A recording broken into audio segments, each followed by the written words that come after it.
podcastnya Yapkesdi. Halo teman-teman, perkenalkan saya Devia Rahmasarita. Untuk kali ini saya akan membahas tema yang seru nih, di mana kami akan membahas teknologi dan inovasi mahasiswa zaman now. Sebelumnya kami kedatangan narasumber yang luar biasa. Boleh perkenalkan, Kang? Boleh deh. Halo semuanya, aku Rafael. Aku sedang menempuh pendidikan di Poltekkes Yapkesdi, program studi D3 Keperawatan. Hobi aku bernyanyi.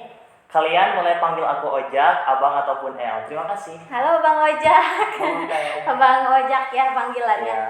Nah, untuk pembahasan kali ini Akang sendiri udah tahu mungkin ya kayak kita akan membahas apa tentunya ya.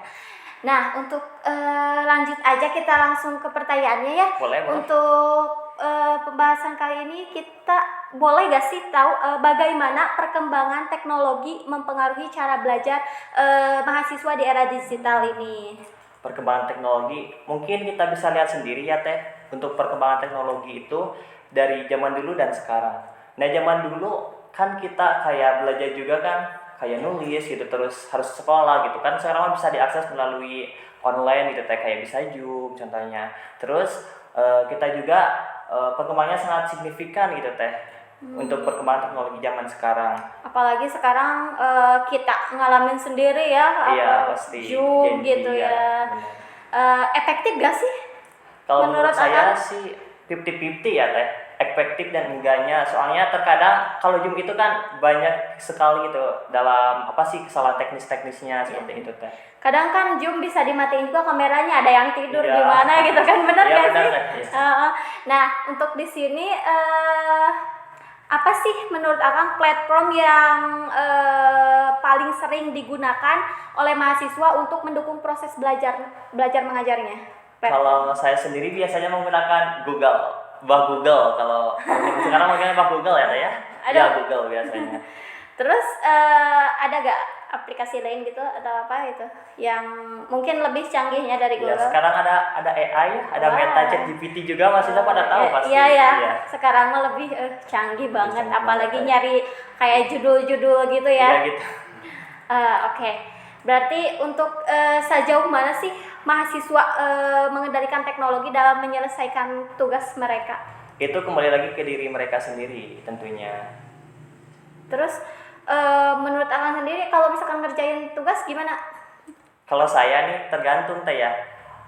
Suka males kalau saya mah lewat online Teh ya. Biasanya saya mah sukanya kayak langsung gitu. Tapi kalau untuk teknologi mungkin saya tidak gaptek juga gitu. Tapi menggunakan teknologi sesuai dengan kemampuan. Dan kalau memang saya tidak bisa, kan banyak nih zaman teknologi itu kan sangat berkembang. Jadi saya suka lihat tutorial gitu kan. Iya. Sekarang mah nggak ada kata gak bisa. Iya, benar. Karena emang ada tutorialnya Iya, banyak ya. tutorial di YouTube dimanapun. Makanya harus sebisa mungkin menggunakannya sebaik-baiknya gitu. Iya, benar. Nah, boleh gak sih gimana sih kayak teknologi mempercepat akses informasi dan pengetahuan bagi mahasiswa ini?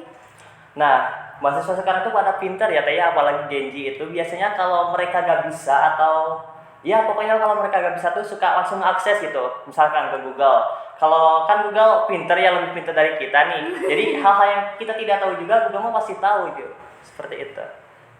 Berarti kalau misalkan searching apapun pasti keluar ya sekarang. Pastilah. Jadi nggak bisa dibodoh-bodohin. Iya.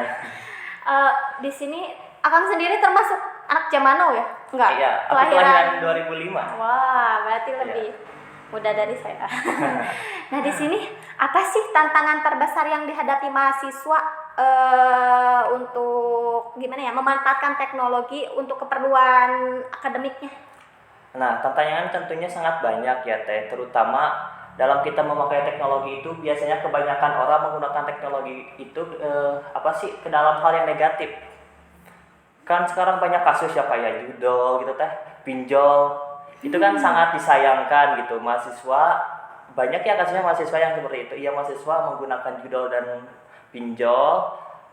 Jadi ya gimana ya, tergantung orangnya juga. Iya sih, padahal ke sisi positifnya itu banyak ya Iya, sekarang, banyak banget, apalagi ya. kayak banyak prestasi-prestasi yang bisa dicapai lewat online kayak Nah, iya benar. terus akademiknya itu kayak apa sih sekarang juga kan kalau misalkan mau daftar kita ikutan audisi nih lewat online kan banyak Iya, ya. biasanya itu awal. Harusnya lebih bisa mengembangkan pikirannya untuk mencari prestasi di dunia sosial ya seharusnya. Jangan dipakai judul. Jangan perlu judul. Nah, untuk selanjutnya gimana sih teknologi dapat menggantikan interaksi sosial gimana ya? Interaksi sosial langsung di kalangan mahasiswa ini. Kalau saya itu mau balik lagi, biasanya kalau orang introvert itu kayak interaksi sosialnya juga kan kurang ya teh kalau orang introvert tertutup itu. Apalagi sekarang adanya teknologi, biasanya introvert akan semakin introvert juga gitu. Oh gitu ya? Iya, tapi sebagian orang. Ya, Kirain kan orang introvert mungkin kalau misalkan kumpul secara face to face mungkin pendiam, tapi kalau misalkan di lewat chat gitu, atau apa mungkin dia lebih bisa mengeluarkan apa yang dia ingin katakan gitu kan. Nah benar teh. Tapi ternyata enggak. Kalau yang benar gimana ya? Jadi kalau lewat chat, iya benar kata Teteh, yang lewat chat itu biasanya orang-orang teh kayak asik gitu ya teh, bercanda gitu. Terus pas dilihat gitu orangnya kok pendiam gitu, seperti itu teh. Berarti nggak bisa menggantikan bahwa nggak bisa mendefinisikan bahwa lewat chat pun bisa dibicarakan gitu secara justru lebih enak secara face to face gitu kalau misalkan ngobrol. Iya kan, interaksi sosial. Lebih efektif juga ya. Nah, untuk bisa jelaskan nggak sih pendapat Akang sendiri gimana inovasi dalam bidang teknologi ini membantu mahasiswa dalam mengembangkan keterampilan di luar akademiknya? Kalau yang saya pribadi rasakan ya teh, sangat banyak sekali inovasi-inovasi yang kita dapatkan apabila kita menggunakan teknologi itu secara positif. Baik ya kita secara melihat tontonan yang positif juga. Kan sekarang kayak orang tua tuh kurang ya dalam membatasi anaknya, apalagi anak-anak sekarang yang masih bayi nih, yang masih umur 3 tahun atau 4 tahun, kalau mereka nangis kan suka dikasih HP, terus kalau HP-nya direbut kan dikasih lagi gitu teh. Jadi itu suatu kebiasaan yang buruk menurut saya. Jadi inovasi itu dengan adanya teknologi saya sangat terinovasi.